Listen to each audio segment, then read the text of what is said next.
Assalamualaikum warahmatullahi wabarakatuh. Perkenalkan saya Diakila Hanum. Di sini saya bersama teman saya yaitu Ade Fauzia dan Dwi Ramadhani akan mewawancarai narasumber yang dimana mereka adalah korban dari bullying. Dengan saya Diakila Hanum dengan NPM 2021 1450141. Terima kasih. Nama saya Ade Fauzia dengan NPM 2021 1450 1043. Di sini saya akan mewawancarai kepada saudara seputar bullying. Sebelumnya saya ingin tahu siapa nama saudara dan apa aktivitas saudara sekarang.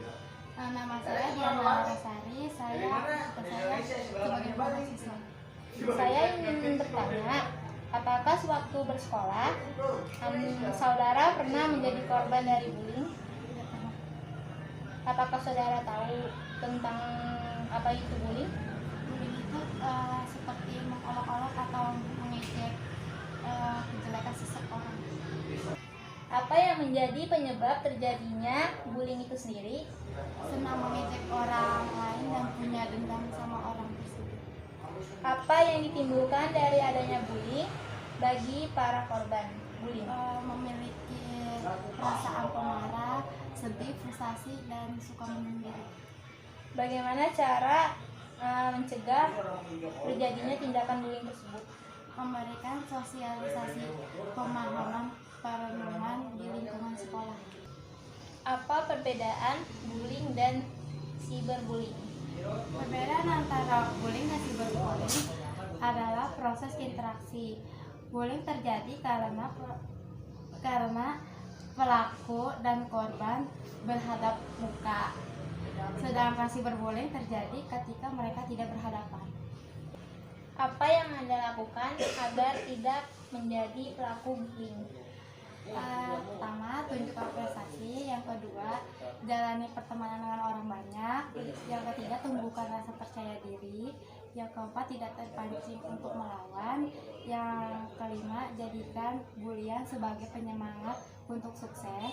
Yang keenam, jangan menunjukkan sikap takut atau sedih. Yang ketujuh, laporkan ke pihak yang berwenang. Bela sendiri. Yang ketiga, ajarkan konsep kesetaraan. Yang keempat, pengertian bahwa perenungan adalah tentang si pelaku. Langkah apa saja yang dilakukan oleh orang tua terhadap anaknya yang dibully? Yang pertama, berani membela diri atau berkata tidak saat dibully. Yang kedua, tidak membalas tapi bertahan atau menghindar. Misalnya ketika dipukul, lebih baik menghindar atau menangkis. Yang ketiga, menahan bahwa setiap orang mempunyai kelebihan dan kekurangannya masing-masing. Apa saja yang termasuk dengan bullying? Yang pertama itu ada bully fisik, yang kedua bully verbal, yang ketiga bully mental, yang keempat kontak fisik langsung, yang kelima kontak verbal langsung, yang keenam perilaku non verbal langsung. Kalau bully fisik itu contohnya seperti apa?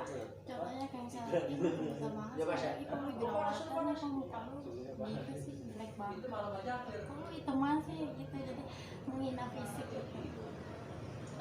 Kalau misalnya bully verbal? Kalau bully verbal itu kayak menghina harta seseorang gitu, kayak kok miskin banget sih gitu. Yang terakhir itu ada bully mental, contohnya seperti apa? Kalau bully mental itu kayak ngomongin dari belakang gitu, kayak ibaratnya gibah gitu. Perkenalkan, nama saya Dwi Rahma Ramdhani dengan NPM 2021 1450140. Di sini saya akan mewawancarai teman saya mengenai kasus bullying. Oke, untuk lebih jelasnya lagi, mari kita dengarkan cerita dari teman saya.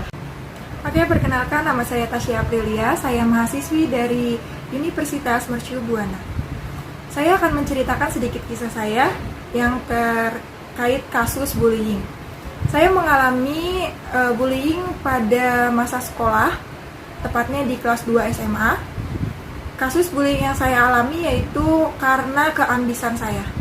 Saya termasuk orang yang sangat ambis dalam mengejar suatu prestasi, sehingga teman-teman saya menganggap bahwa saya ini egois, dan sehingga teman-teman saya tidak menyukai saya karena keambisan saya. Mereka membuli saya dengan cara mereka tidak menemani saya, dan mereka selalu menyindir-menyindir saya. Bahkan mereka tidak senang dengan apa yang sedang saya kejar dan apapun yang sedang saya lakukan. Mereka akan selalu mencela apapun yang saya lakukan. Oke, sekarang aku mau nanya nih, apa sih yang kamu ketahui tentang bullying itu? Menurut aku, bullying itu suatu tindakan yang dilakukan secara penindasan ya kepada satu orang, yang dilakukan sama satu orang ataupun satu kelompok, atau yang bisa kita bilang itu geng ya. Oke nih, sekarang saya mau nanya nih, gimana sih cara kamu mengatasi tindakan bullying tersebut? Dari kasus saya menyikapi kasus bullying saya dengan rasa percaya diri. Saya tidak menunjukkan bahwa saya takut kepada mereka, tidak. Saya tetap percaya diri, saya tetap menunjukkan bahwa itu adalah diri saya. Sampai akhirnya mereka sadar bahwa keambisan mengejar suatu prestasi itu adalah hal yang baik.